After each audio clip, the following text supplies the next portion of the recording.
Hello everyone, welcome to EduTap and welcome to the Finance 360-degree session. In today's session, we are going to discuss two important news articles or two important articles. The first one is the RBI press release where the RBI has notified that the RBI Sandbox fifth cohort has been exited. Okay, so what is the RBI Sandbox? What is this fifth cohort and what is this exit that has happened?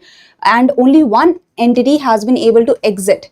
So what is this idea? Today we are going to discuss about it. The second news article is about the PFRDA that has launched the new website under the PFRDA Connect. Okay, so there are some guidelines that are being followed for this new website. What are those guidelines that we will discuss? So these two news articles, the questions, the objective questions can come in the PFRDA grade A examination in the phase 1 paper 1, as well as the objective question can come from these news articles in the RBI grade B examination. Okay, so these two news articles are important from the objective perspective and we will discuss the important points from these two news articles. So good morning everyone, do give me a thumbs up if I am clearly audible and visible and everything is fine.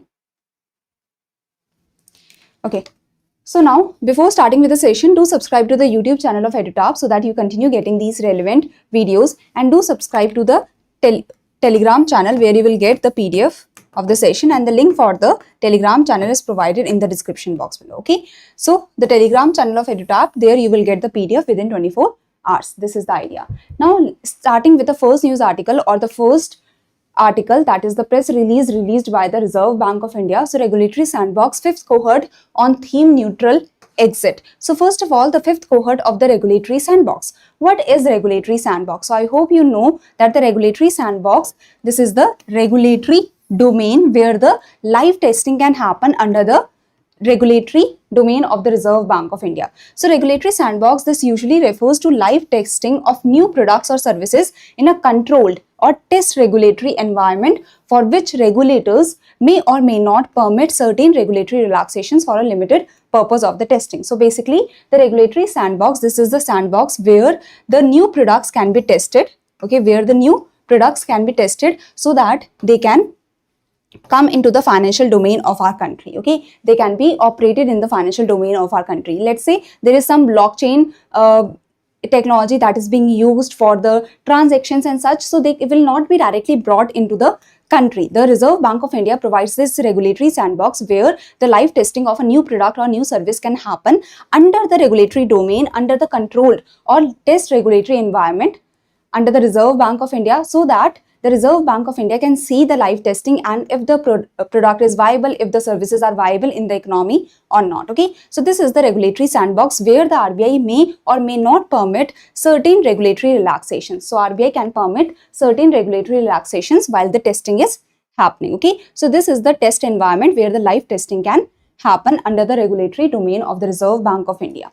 So this is about the regulatory sandbox. So now the regulatory sandbox is dependent on thematic cohorts. So cohorts means end-to-end sandbox process. From the starting of the sandbox process, that is from the entering of the entities to the testing phase to the evaluation phase, the end-to-end process, the end-to-end process of the sandbox, this comes under cohort. Okay, this comes under the cohort.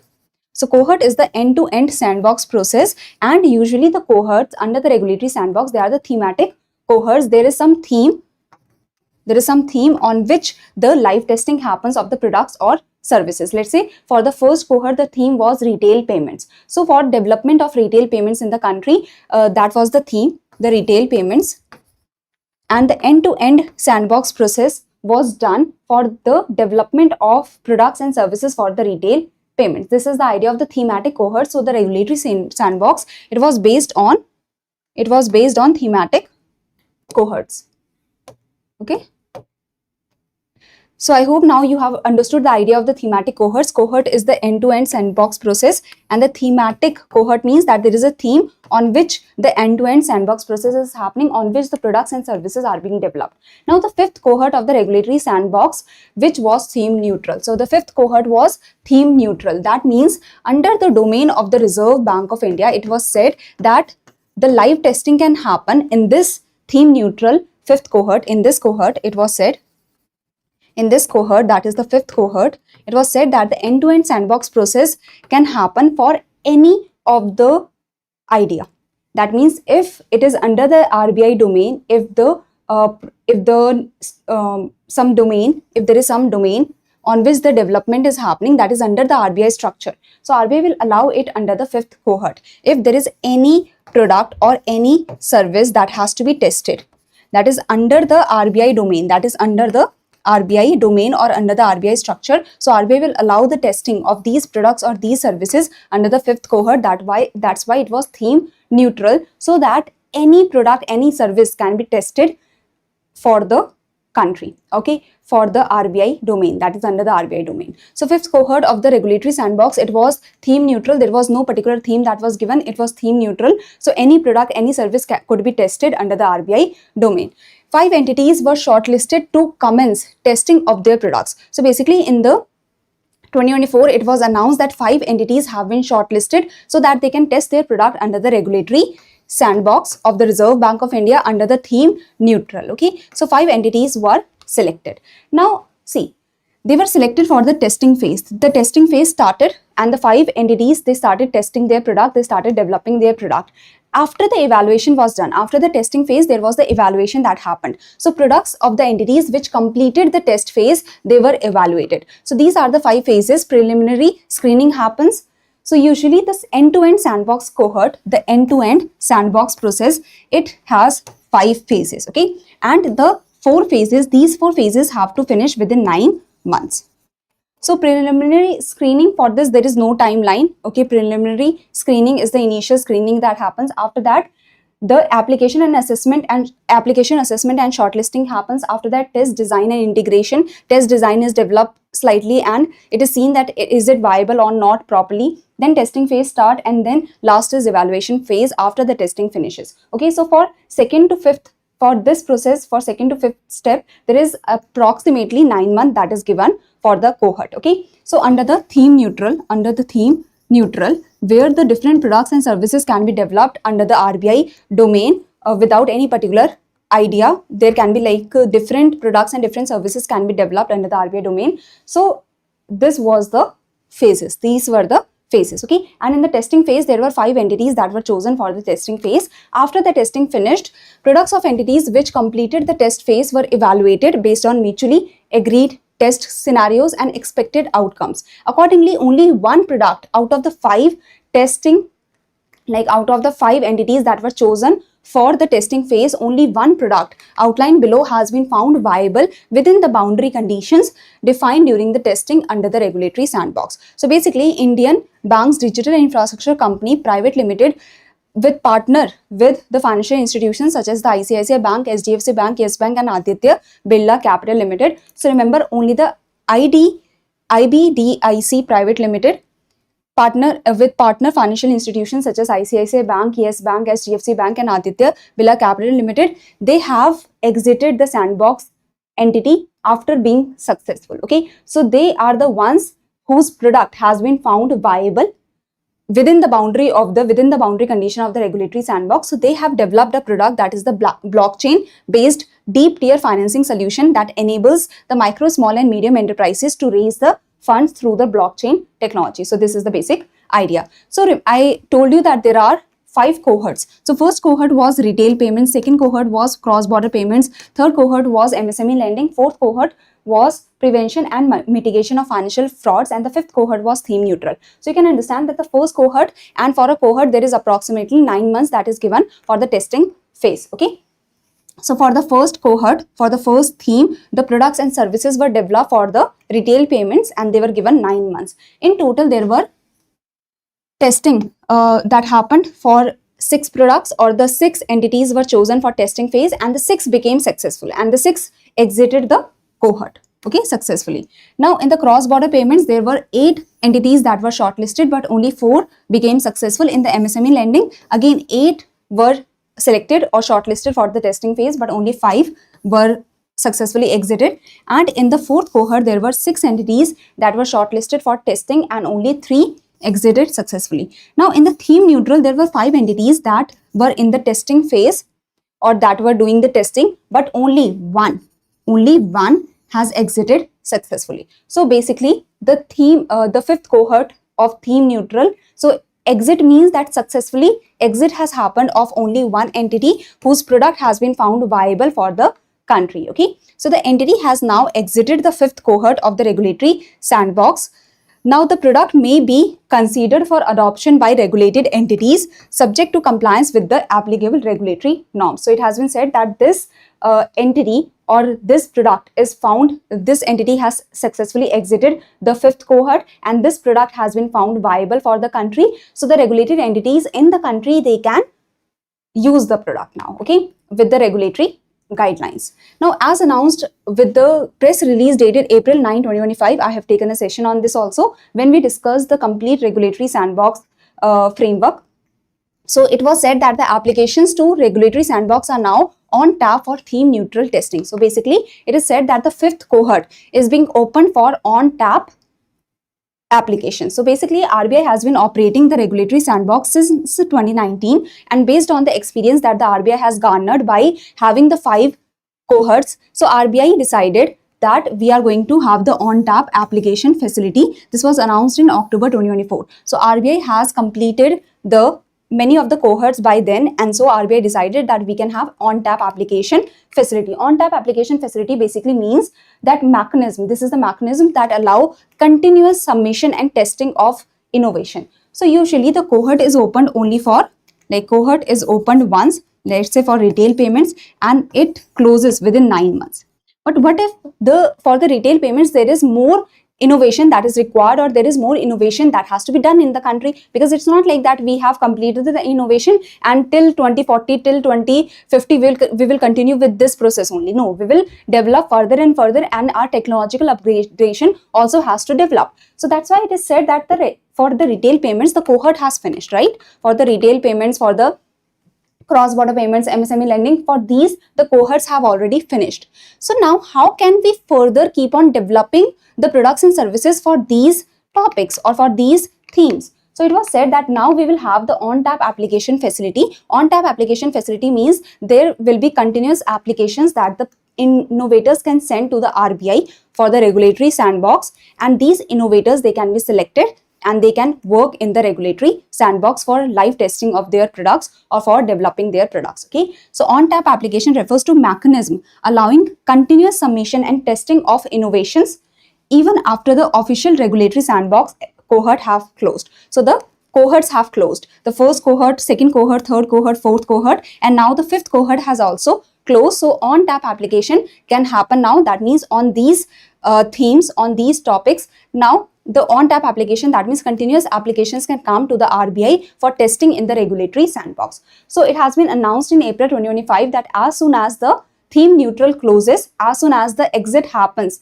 under the theme neutral cohort, then the on-tap applications can be allowed. So now it has been decided that on-tap application for theme neutral testing can be allowed. Okay. So interested entities, they can submit their application along with supporting documents through the Prava portal.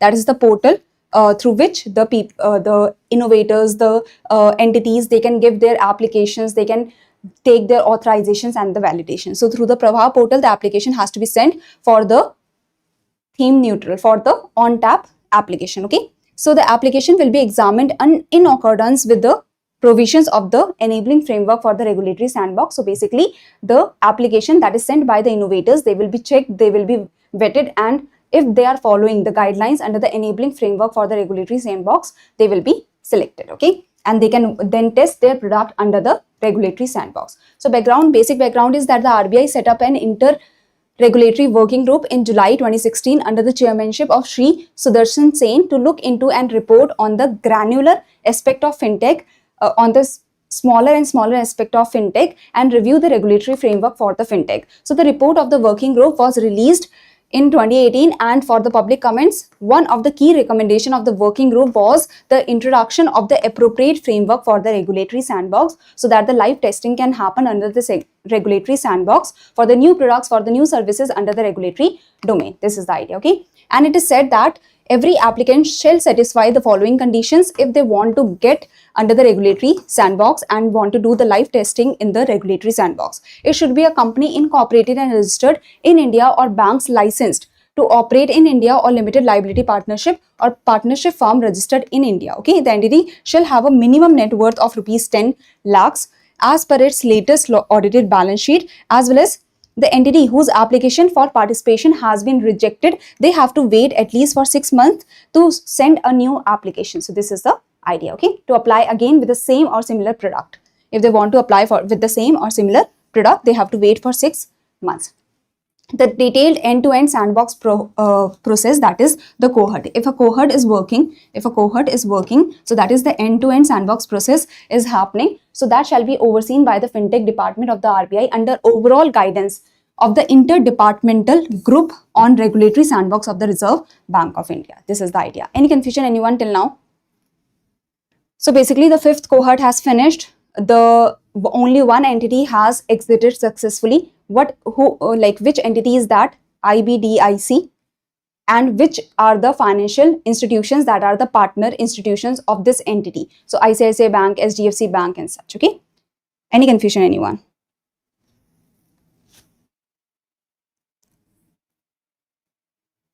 Shall we move with the second one?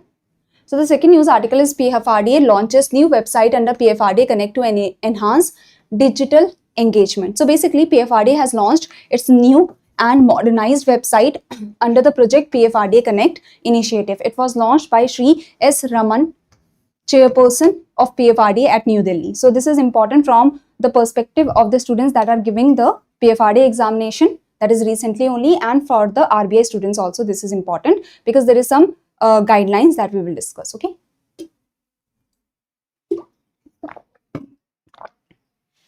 Okay, so basically the PFRDA website has been released. This is the new website.